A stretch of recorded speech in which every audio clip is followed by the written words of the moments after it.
Good morning everyone and welcome to another V-Rising fundamentals video.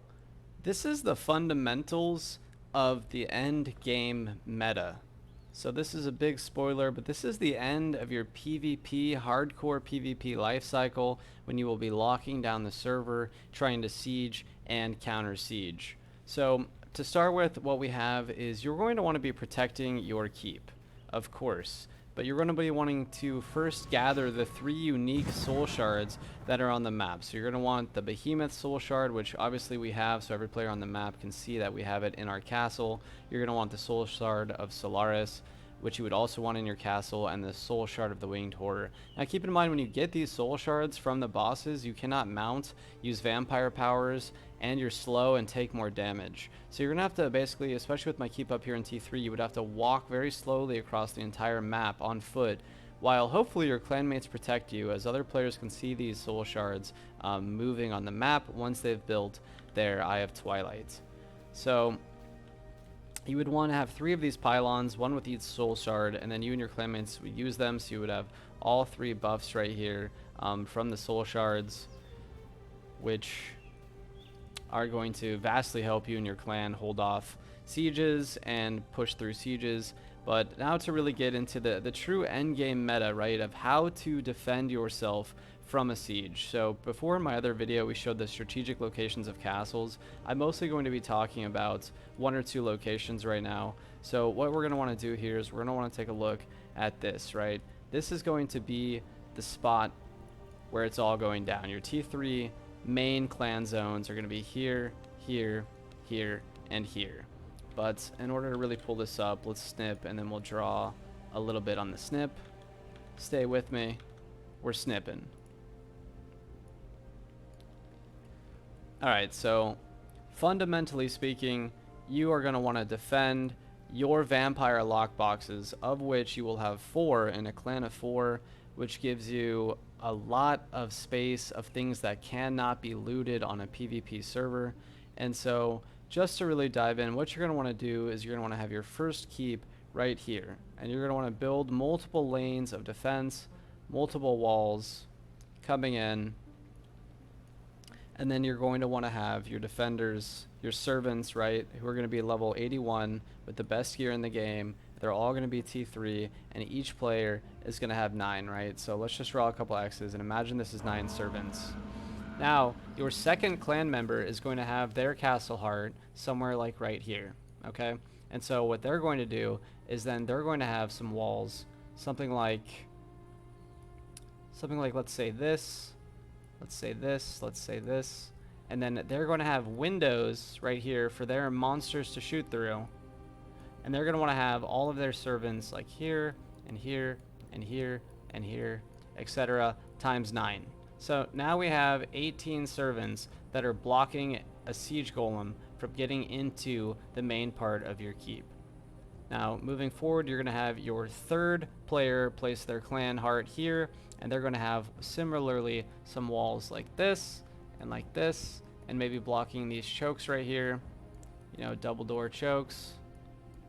So it's going to take an immense amount of siege golem time and player effort to get through all of this, and then they're going to have windows here, and here, and here, and they're going to place all their little servants in some really fantastic spots to shoot out their windows and to defend this second line of servants. Maybe even they can go through the window to defend the primary line. So you would have tanks, warriors, things of that nature here, and then in the back you're going to have priests, fire archers, bombers, musketmen, basically all your ranged classes. And then your fourth player is going to, we'll just swap back to red, your fourth player is going to have their castle heart in the back, and all of the vampire lockboxes for each player needs to be as close as possible to the last line of defense, right? The last bastion of defense. You're going to have your vampire lockboxes, you know, maybe one more over here. So you would have 4 vampire lockboxes here, but your main loot is going to be in your last 3 lockboxes. And then your 3 shards, your unique shards from the monsters, are going to be in the back. So all of your best loot, all of your vampire lockboxes, all of the soul shards are going to be in the very, very back, And of course, right, let's switch back to blue. Of course, you've got this hill here, so you're going to have all 9 of your defenders on this hill. Probably also a lot of ranged monsters, a lot of healers, a lot of shielders, a lot of fire arrows, etc. Firing down into that first line of defense if you can.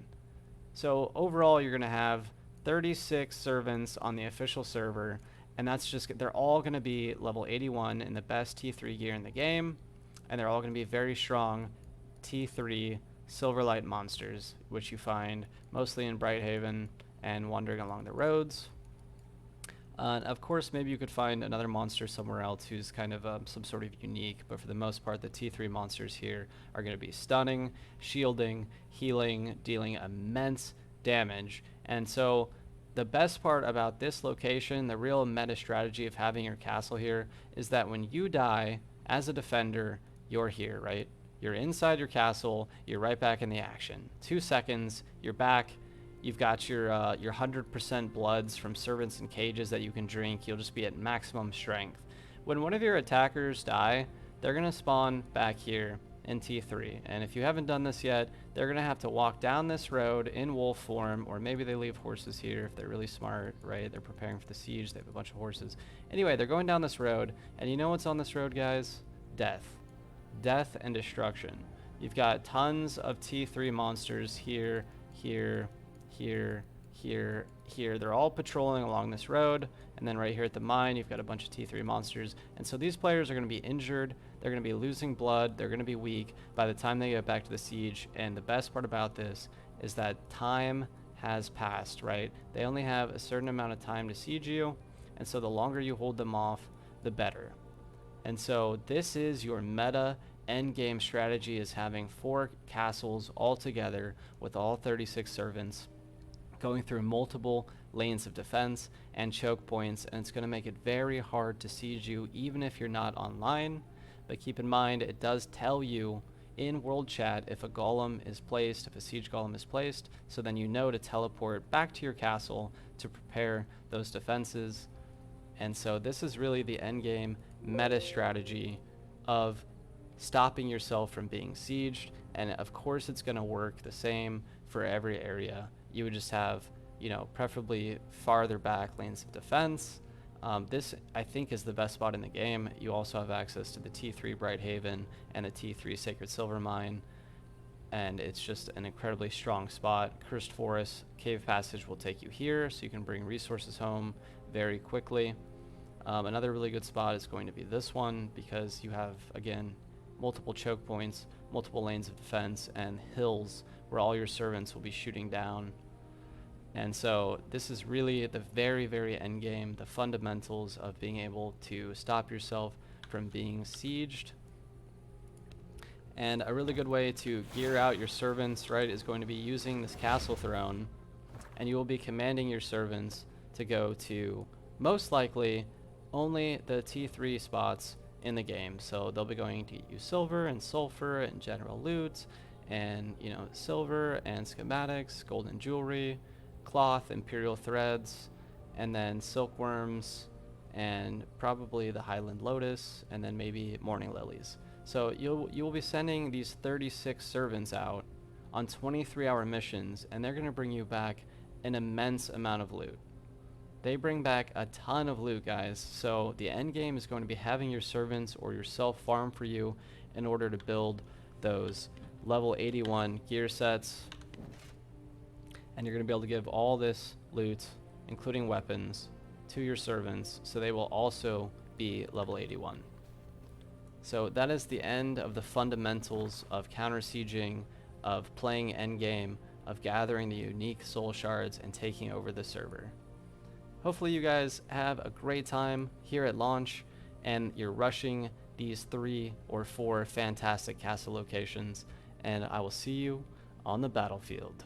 Please like, subscribe, and rate, and feel free to tune in to my Twitch, or just come hang out in the other fundamental videos, playlists, and stratagems. I'll see you guys next time.